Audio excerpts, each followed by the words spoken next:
សូមស្វាគមន៍មកកាន់ Channel Big Collection KA ជំរាបសួរបងប្អូនទាំងអស់គ្នាថ្ងៃនេះ Channel យើងខ្ញុំមានស្បែកជើងមួយថ្មីបង្ហាញលោកអ្នកស្បែកជើងនេះផងដែរជាប្រភេទស្បែកជើងកែងតូចមានក្រវ៉ាត់នៅកជើងចំពោះផ្នែកខាងមុខមានឡាយជាមួយនឹងដៃ4ជ្រុងនិងស្រួចផងដែរចំពោះម៉ូតនេះផងដែរមានកម្ពស់15សង់ទីម៉ែត្រ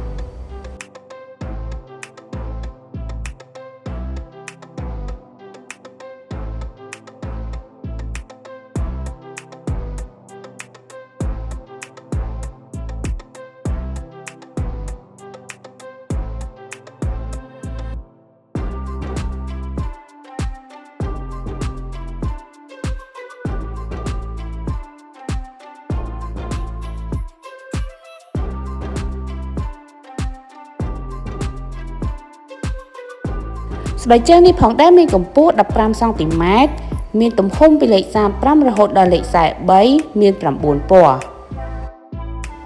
មានពណ៌សពណ៌ក្រហម